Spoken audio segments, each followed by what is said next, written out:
Welcome to एग्जामपीडिया।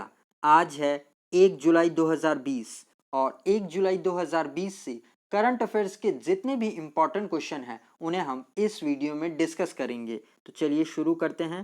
पहला question, मानव परीक्षण के लिए अनुमोदन प्राप्त करने वाले भारत के पहले कोविड-19 वैक्सीन का क्या नाम है? तो इसका नाम है डी, कोवैक्सीन।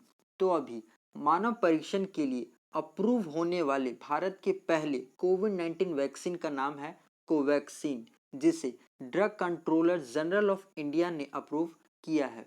इस दवा को हैदराबाद स्थित भारत बायोटेक ने Indian council for medical research और नेशनल इंस्टीट्यूट ऑफ वायरोलॉजी ने मिलकर विकसित किया है।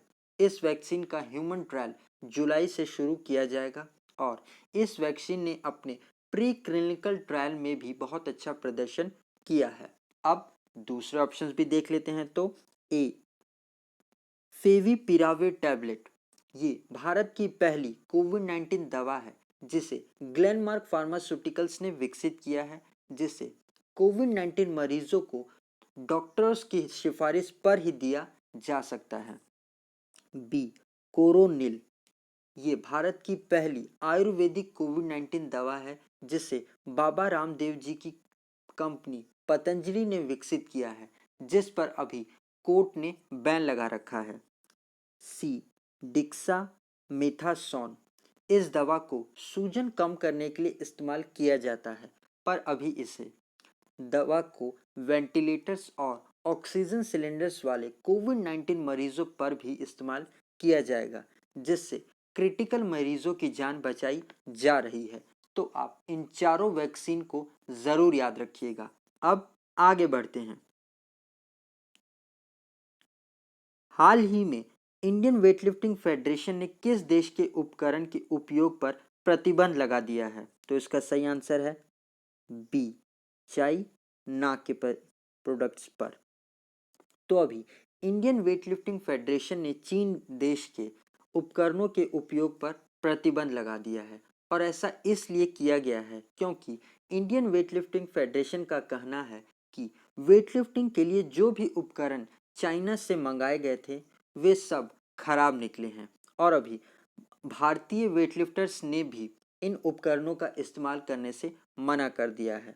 तो अब इंडियन वेटलिफ्टिंग फेडरेशन चाइना की कंपनियों से कोई भी उपकरण नहीं खरीदेगी और हमने कल ही पढ़ा था कि भारत सरकार ने 59 चाइनीज मोबाइल एप्लीकेशन को भी बैन कर दिया है। तो आप इसे भी ज़रूर याद रखिएगा।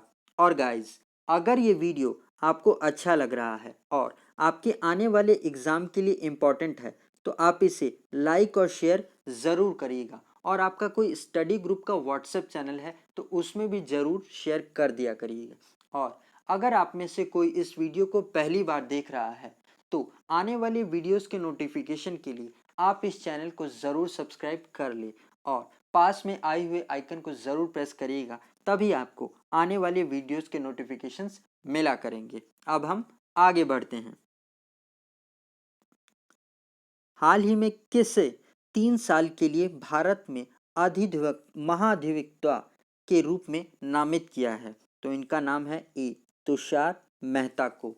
तो अभी वरिष्ठ वकील तुषार मेहता को फिर से 3 साल के लिए सॉलिसिटर जनरल के रूप में नामित किया गया है। अब दूसरा ऑप्शंस भी देखते हैं। तो बी, के वेणुगोपाल को अभी भारत के लिए अटॉर्नी जनरल के रूप पद पर 1 साल के लिए फिर से नियुक्त कर लिया गया है। और केंद्र सरकार ने विक्रमजीत बैनर्जी, अमन लेखी, के नटराज जी और संजय जैन को फिर से 3 साल के लिए सुप्रीम कोर्ट का एएसजी नियुक्त कर लिया है। तो आप इनके भी नाम ज़रूर याद रखिएगा। अब हम आगे बढ़ते हैं। हाल ही में किसे बीईटी 2020 मानवतावादी पुरस्कार से सम्मानित किया गया है? तो इनका नाम है सी, बियॉन्स को। तो अभी अमेरिका की पॉप स्टार बियॉन्स को बीईटी 2020 ह्यूमैनिटेरियन अवार्ड से सम्मानित किया गया है।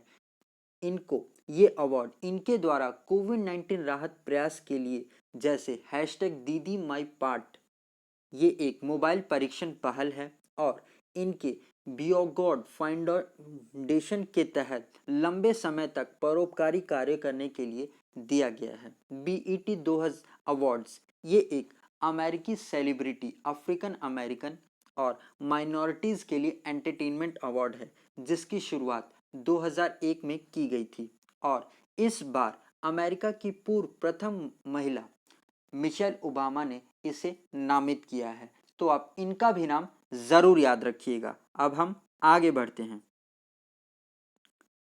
हाल ही में किसने the Yugni poems love and life नामक कविताओं की पुस्तक जारी की है? तो इसका सही आंसर है डी, डॉक्टर यदीशा दास ने। तो अभी उड़ीसा की जानी मानी कवित्री डॉक्टर अदिशा दास ने अपनी चौथी कविता की पुस्तक the Yogini poem love and life को जारी किया है।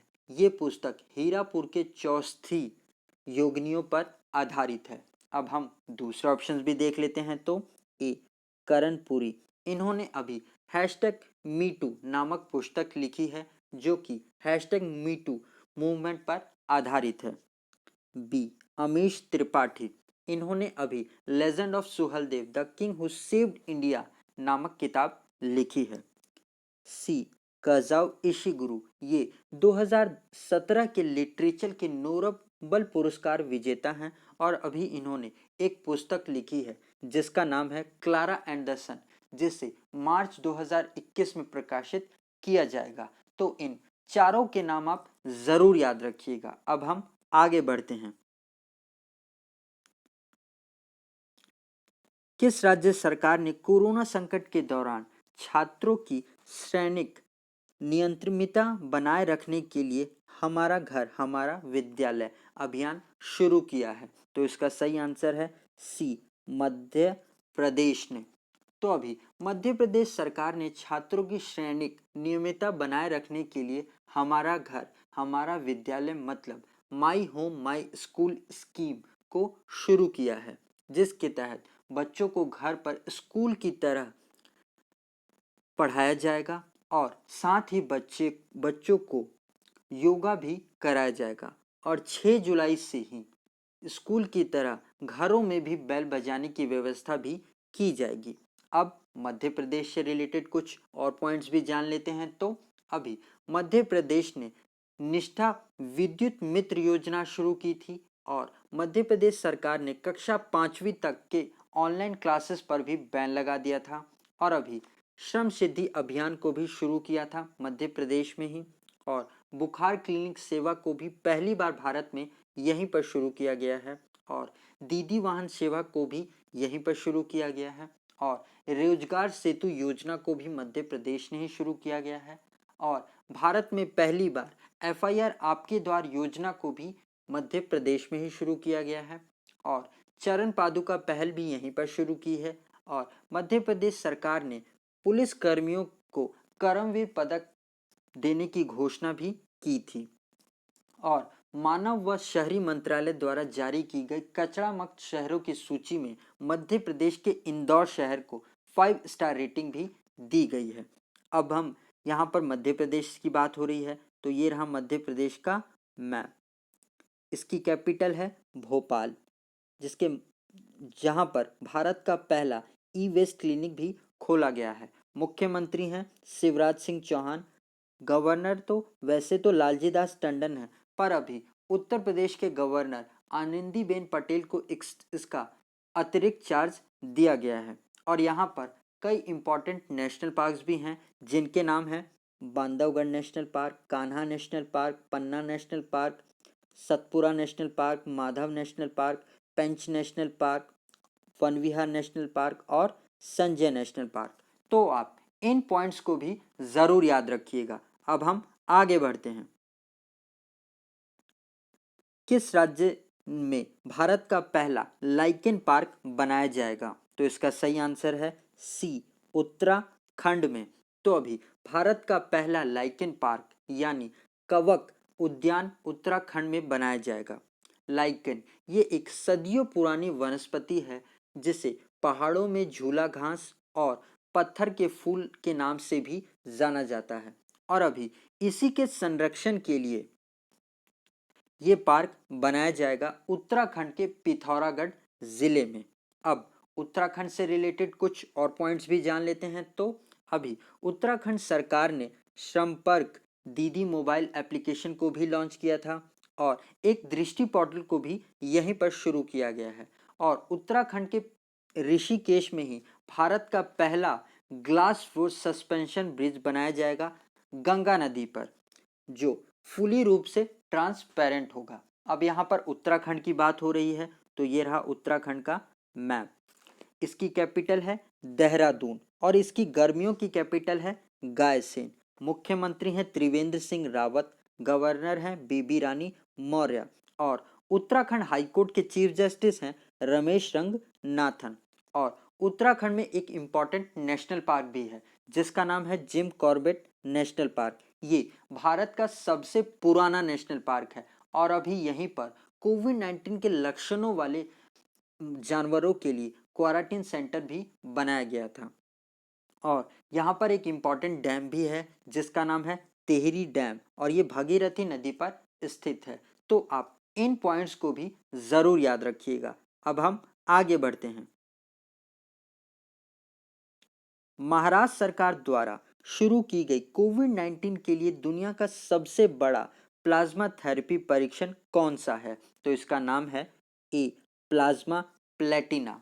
तो अभी महाराष्ट्र के मुख्यमंत्री उद्धव ठाकरे जी ने गंभीर लक्षणों वाले कोरोना मरीजों के इलाज के लिए दुनिया की सबसे बड़ी प्लाज्मा थेरेपी ट्रायल के रूप में प्लाज्मा प्लेटिना को लॉन्च किया है। इस परीक्षण को गंभीर लक्षणों वाले मरीजों पर मुफ्त में किया जाएगा, जिसमें महाराष्ट्र सरकार 500 गंभीर मरीजों की जान बचाने की दावा के साथ इसे शुरू किया गया है और ये मुफ्त में इलाज की इस परीक्षण को किया जाएगा। और अभी तक महाराष्ट्र में लगभग 1,70,000 कोरोना मरीजों की पुष्टि की गई है। तो आप इसे भी ज़रूर याद रखिएगा। अब हम आगे बढ़ते हैं। हाल ही में अंतर्राष्ट्रीय शीतगृह दिवस कब मनाया गया? तो इसे मनाया गया है 30 जून को। तो हम 30 जून को अंतर्राष्ट्रीय दृष्टिगृह दिवस यानी इंटरनेशनल एस्ट्रॉयड डे मनाते हैं। यह दिन एस्ट्रॉयड के बारे में जागरूकता बढ़ाने, इसकी तीव्रता और दुर्घटनाग्रस्त होने पर पृथ्वी पर पड़ने वाले प्रभाव के बारे में बताने के लिए मनाया जाता है। और 30 जून को ही हम इंटरनेशनल डे ऑफ पार्लियामेंटरिज्म डे भी मनाते हैं। अब ये जून का इम्पॉर्टेंट डेज है, पर आज 1 जुलाई है, तो आज मैं आपको जून के इम्पॉर्टेंट डेज रिवाइज नहीं कराऊंगा। आज अगर आप इस वीडियो को अच्छे से देखते हैं तो आप आज खुद जाकर कमेंट सेक्शन में जितने भी इम्पॉर्टेंट डेज आपको याद हैं जून के महीने के, उसे जाकर लिखिए, जिससे कि आपको खुद भी पता चलेगा कि ये दिन आपको याद हैं भी या आप भूल चुके हैं। अब हम आगे बढ़ते हैं। किस देश ने इंटरपोल की मदद से अमेरिकी राष्ट्रपति डोनाल्ड ट्रंप की गिरफ्तारी का वारंट जारी किया है? तो इसका सही आंसर है ए ईरान ने। तो अभी ईरान ने इंटरपोल की मदद से अमेरिकी राष्ट्रपति डोनाल्ड ट्रंप की गिरफ्तारी का वारंट जारी किया है, क्योंकि ईरान को ऐसा मानता है कि डोनाल्ड ट्रंप ने बगदाद में ड्रोन स्ट्राइक के माध्यम से ईरान के टॉप जनरल कासिम सुलेमान को मरवा दिया था। ये जनवरी 2020 की घटना है और इसी के मामले में ईरान ने अमेरिकी प्रेसिडेंट डोनाल्ड ट्रंप की गिरफ्तारी का वारंट जारी किया है और इसी के लिए ईरान ने भी इंटरपोल से मदद भी मांगी है। तो इसे भी आप ज़रूर याद रखिएगा, ये एग्ज़ाम पॉइंट ऑफ व्यू से बहुत इंपॉर्टेंट क्वेश्चन है। अब हम आगे बढ़ते हैं। तो गाइज, अगर अभी तक आप इस चैनल को लाइक और सब्सक्राइब करना भूल गए हैं तो आने वाले वीडियोस के नोटिफिकेशन के लिए आप इस चैनल को ज़रूर सब्सक्राइब कर ले और पास में आए हुए आइकन को ज़रूर प्रेस करिएगा, तभी आपको आने वाले वीडियोस के नोटिफिकेशंस मिला करेंगे। और अगर आप इस वीडियो का PDF लेना चाहते हैं तो आप हमारे टेलीग्राम चैनल से जुड़कर ले सकते हैं। आज के लिए इतना ही। Thanks for listening.